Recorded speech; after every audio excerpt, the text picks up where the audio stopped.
Kalala Yahawah, Ba Shema Mashiach Yahweh Shema Yasharala Yahweh Allah Yanaba Akadaba Mashbaka. Shalom, may peace, serenity, and prosperity be multiplied unto you all. All right, so we got a sharp rebuke, right? We got a sharp rebuke against spiritual wickedness working through the veil of the doctrine of the heathens. Yeah, we're going to call it out and we're going to cut it up and we're going to shred it up to pieces because we've seen this time and time and time and time and time and time again for centuries. We've seen this specific behavior. We notice this behavior. We notice this craftiness. We notice all of this smooth, sly, deceitful, and cunning rhetoric that comes from this individual. Yeah. So we're going to expose it. We're going to let it play. We're going to expose it. And we're going to cut it up and put it under a microscope using the word of Yahawah. Right? So we have this work, this little short done by Esau, using his passive aggressiveness to discredit and try to talk down on the truth that has been put out. See, this truth has been put out and it got many of the heathens squirming and enraged, angered, because this truth is coming out and cutting them to shreds. It's literally burning their soul. Now, you have some among the heathen nations that understand what's going on. But for the majority of them, no, they don't. They hate what's going on. They see the truth coming out and they're doing everything in their power to try to speak against the truth. But there's nothing you can do about this truth coming out. All right? The gig is up. Your lies have been exposed. But yet in your pride and arrogancy and your haughtiness, you still try to kick against the pricks. You learn nothing from Aksha'al, Brother Paul, in his encounter with the Messiah. When the Messiah told him the very same thing, that it is hard to kick against the pricks.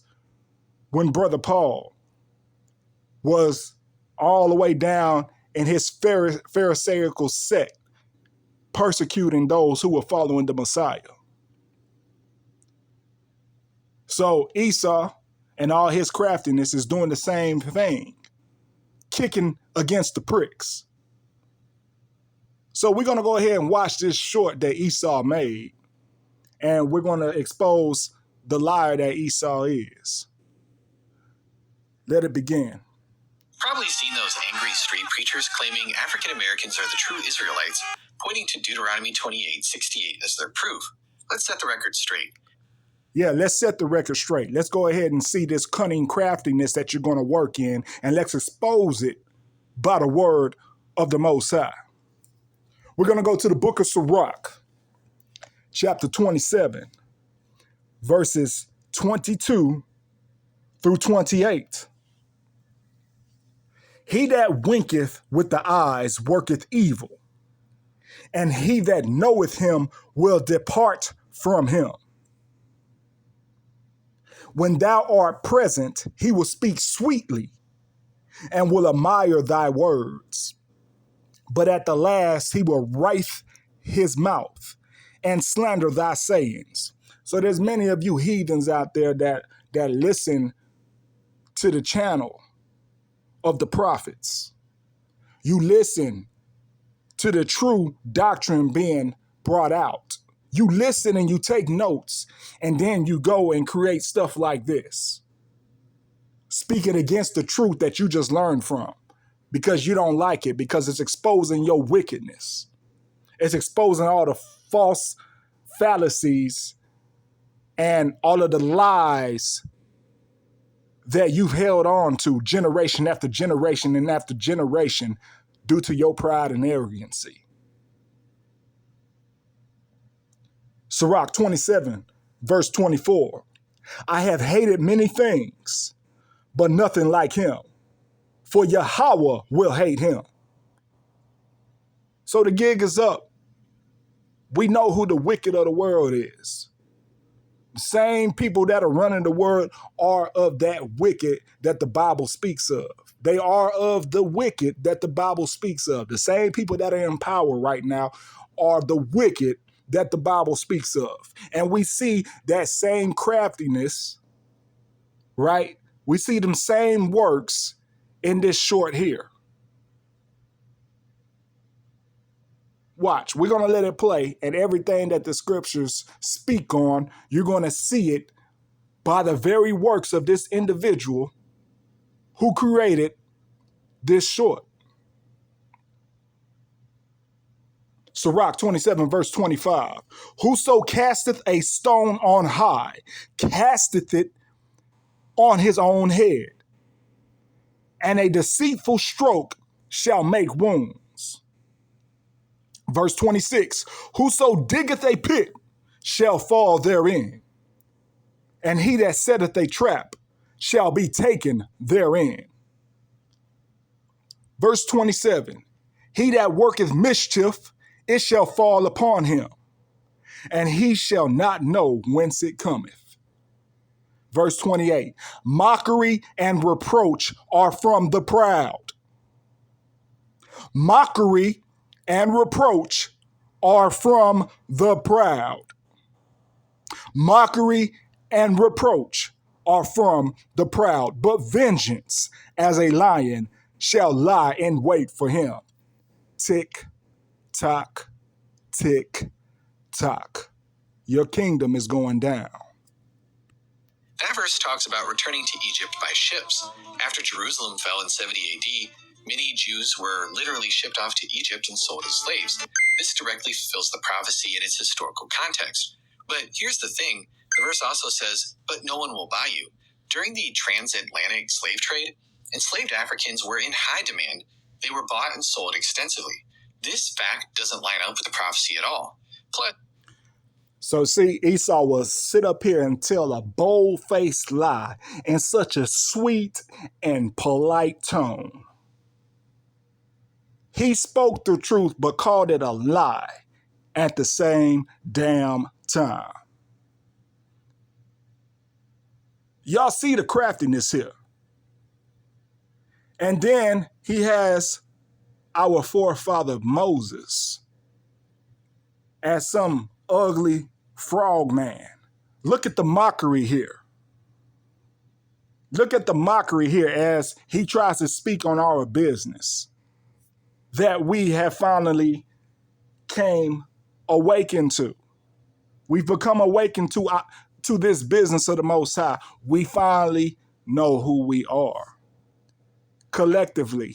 For the most part, not all of us, but for the most part, the truth is out there now because those seals are being opened, right?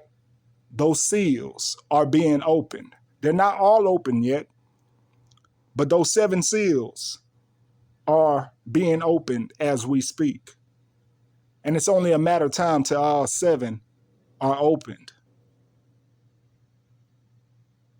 Woe unto you, Mr. Esau. Woe unto you and all your treacherous lies and sorcery that you've been working in all these years. Whoa.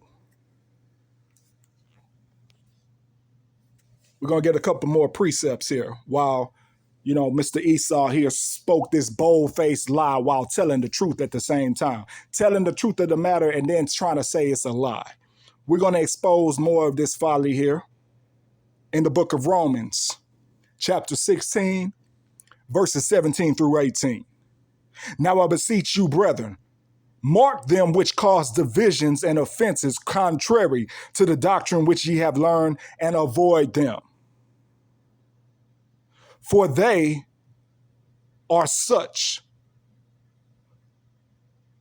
For they that are such serve not our Lord, YAHAWAH'S, but their own belly, and by good words and fair speeches deceive the hearts of the simple.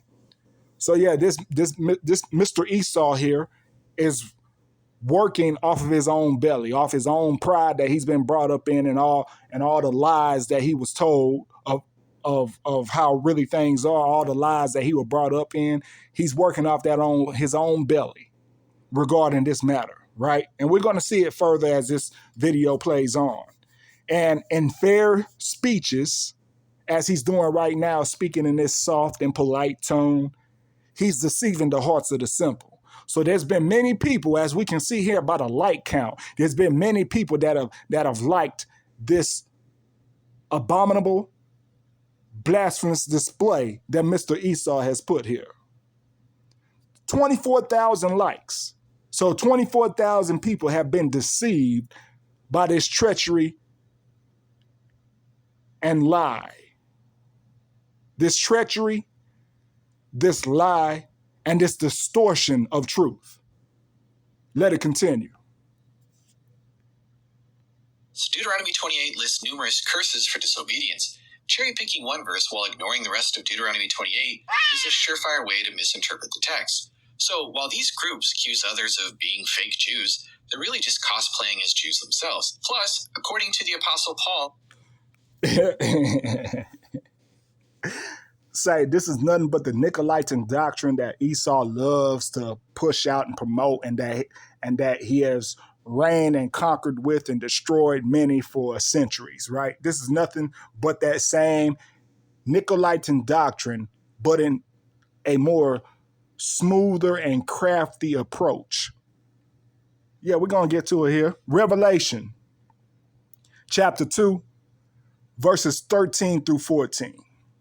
I know thy works, and where thou dwellest, even where Satan's seat is. So yeah, Mr. Esau, your seat is right next to Satan with this doctrine. You sit among Satan with this doctrine. And thou holdest fast my name, and hast not denied my faith, even in those days wherein Antipas was my faithful martyr, who was slain among you, where Satan dwelleth. YAHAWAH'S further goes to say, but I have a few things against thee, because thou hast them that hold the doctrine of Balaam, who taught Balak to cast a stumbling block before the children of Israel, to eat things sacrificed unto idols, and to commit fornication.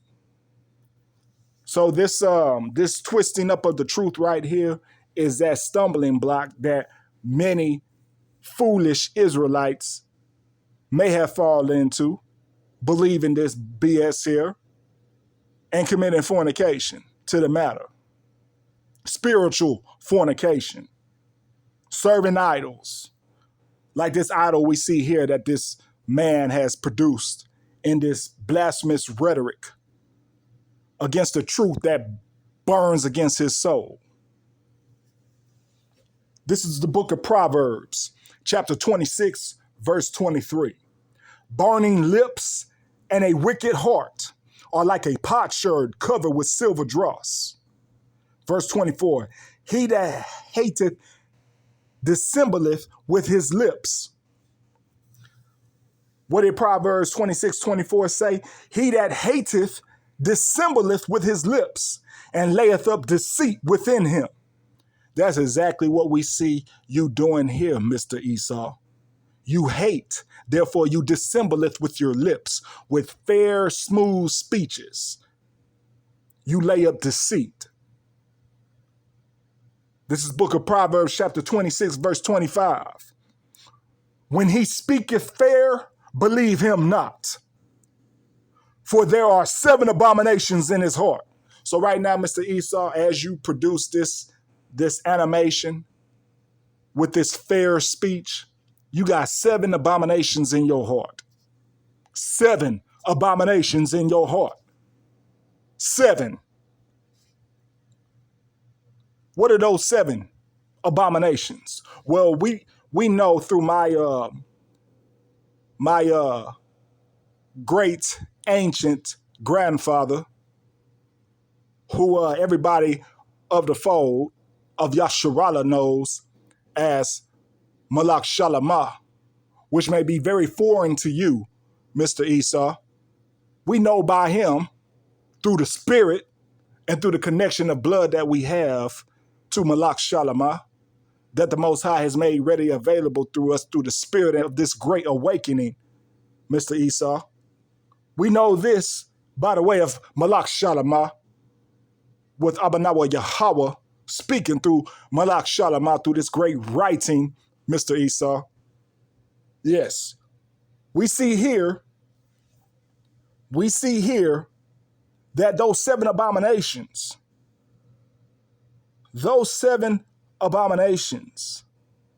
are these. Proverbs chapter 6, verses 16 through 19. These 6 things doth Yahawah hate. Yeah, 7 are an abomination to him. A proud look, a lying tongue, and hands that shed innocent blood. Mr. Esau, you've done all of that. Over centuries, you have done all of that. The whole world knows of you doing such things because you have had conquest around the whole world doing those exact things, right? Verse 18, and heart that deviseth wicked imaginations, and feet that be swift in running to mischief. Verse 19, a false witness that speaketh lies, and he that soweth discord among brethren. Wow, you're doing all of this in one video, Mr. Esau. One video. You're doing all of that. Those 7 abominations that you speak so fairly and politely. All those abominations. You're doing this very instant. Whoa. Furthermore, Proverbs chapter 26, verse 26. Whose hatred is covered by deceit, his wickedness shall be showed before the whole congregation. Whoso diggeth a pit shall fall therein, and he that rolleth a stone, it will return upon him. Verse 28, a lying tongue hateth those that are afflicted by it, and a flattering mouth worketh ruin. We've seen all of this before, Mr. Esau. We know exactly what you're up to. The Most High has made it known clear as day. You've done it for centuries upon centuries upon centuries, Mr. Esau. We know exactly what you're up to here. Now, we're going to let it continue forward, and then we're going to expose more of the wicked lies that this man has told in his animation. Because as we see here, this animation, this depiction is supposed to be Akshael. Look how he made Akshael. Look how he made Brother Paul. And see, we're going to expose this for a second, but let's go ahead and see more of the lies he has to say. Under the new covenant, a true Jew is one who is inwardly a Jew, whose circumcision is by the Spirit. You've probably seen those angry street preachers claiming African Americans are the true Israelites, pointing to Deuteronomy 28:68 as their proof. Let's set the record straight. That verse talks about returning to Egypt by ships. After Jerusalem fell in 70 AD, many Jews were literally shipped off to Egypt and sold as slaves. This directly fulfills the prophecy in its historical context. But here's the thing. The verse also says, but no one will buy you. During the transatlantic slave trade, enslaved Africans were in high demand. They were bought and sold extensively. This fact doesn't line up with the prophecy at all. Plus, Deuteronomy 28 lists numerous curses for disobedience. Cherry-picking one verse while ignoring the rest of Deuteronomy 28 is a surefire way to misinterpret the text. So, while these groups accuse others of being fake Jews, they're really just cosplaying as Jews themselves. Plus, according to the Apostle Paul, under the... Okay, so it's clear that this depiction is his idea of Paul, right? But we know this is just another lie from Mr. Esau. Just more of his pride and propaganda being pushed. Because if he really knew the scriptures, he knew that Brother Paul didn't look nothing like this. Yahawah showed us everything. We know the truth now. The gig is up. Listen here. This is Acts chapter 21, verses 37 through 39. And as Paul was to be led into the castle, he said unto the chief captain, May I speak unto thee? Who said, Canst thou speak Greek? So the chief captain questioned Brother Paul here and said, Can you speak Greek? And then he further goes to say, Art not thou that Egyptian which before these days made us an uproar and led us out into the wilderness 4,000 men that were murderers?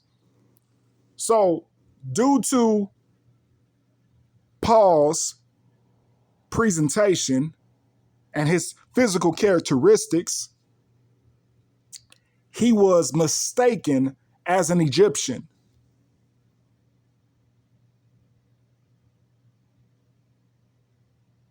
We know through historical facts that the Egyptians at this time, and even to this present day, the true Egyptians, we're not talking about the Ishmaelites that have moved into that land and overcame it as of now. We're not talking about them. We're talking about the true descendants of Ham, Mitzvarim, right? We're talking about them. We know they were dark-skinned people. And here we have Paul being mistaken by a Greek captain, being mistaken as an Egyptian. What is this abomination that you depicted here, Mr. Esau? That's historically inaccurate, and it's just more of your prideful lies being produced by your wickedness.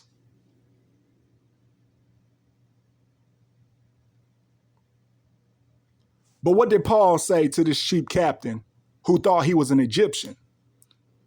This is Acts 21, verses 39. But Paul said, I am a man which am a Jew of Tarsus, a city of Cilicia. I always struggle with that word there. I always struggle with that word, so y'all got to forgive me for that. Cilicia. There we go, Cilicia. A citizen of no mean city. And I beseech thee, suffer me to speak unto the people. Furthermore, we see your blasphemy here by the book of 1 Maccabees. See, the Most High already told us how you move, Mr. Esau. Listen here. 1 Maccabees chapter 3, verses 46 through 48. Wherefore the Israelites assembled themselves together and came to Mosphah over against Jerusalem, for in Mosphah was a place where they prayed aforetime in Israel. Then they fasted that day and put on sackcloth and cast ashes upon their heads and rent their clothes. 1 Maccabees chapter 3, verse 48. And laid open the book of the law, wherein the heathen had sought to paint the likeness of their images. So that's exactly what you did here, Mr. Esau. You wanted to make Paul the likeness of your image. Woe unto you. Your time is running short. The time of your wicked rule is running very short. Tick, tock, tick, tock. We're in the last days. Now, furthermore, we're gonna get further understanding through our holy manuscript that Mr. Esau knows who we are, and he's been working very hard and with much craftiness to keep us in bondage, right? We're going to expose that here in the book of Judith, chapter 5, verses 17 through 21. And it reads, And which they sinned not before their God. They prospered, because the God that hateth iniquity was with them. So this is the Assyrian affiliates speaking of their understanding of the Israelites. That's what this is here in the book of Judah, chapter 5. But we took this segment to get to the point of the matter here, right? Verse 18, but when they departed from the way which he appointed them, they were destroyed in many battles very sore, and were led captives into a land that was not theirs. And the temple of their God was cast to the ground, and their cities were taken by their enemies. But now are they returned to their God, and are come up from the places where they were scattered, and have possessed Jerusalem, where their sanctuary is, and are seated in the hill country, for it was desolate. Now therefore, my Lord and Governor, if there be any error against this people, and they sin against their God, let us consider that this shall be their ruin, and let us go up, and we shall overcome them. But if there be no iniquity in their nation, let my Lord now pass by, lest their Lord defend them and their God before them, and we become a reproach before all the world. So that's why they have taken over hip hop, the synagogue of Satan. They've taken over and turned hip hop to their business, and they cause all the artists that are working under their labels to push so much bullshit out with such catchy beats, because they know we're very artistic people and we're moved by music, right? It's just in us. So they have these particular artists push all this bullshit out to keep us in sin. From the music to the cinema, we're always doing some damn bullshit that works against the Most High Yahweh. They always promote that as our way of life, our culture, it's just our thing to do, to be in a whole bunch of bullshit and folly. We see why. We see why that narrative is pushed through the book of Judah, chapter 5. We see why. We see why. And those who understand and know better move accordingly. But we already know 2/3 going to get cut off just like the heathen. Yeah, 2/3 going to get cut off just like this heathen that made this damn video speaking all this nonsense. Woe unto you. Woe unto you. May peace, serenity, and prosperity be multiplied unto you all. Shalom.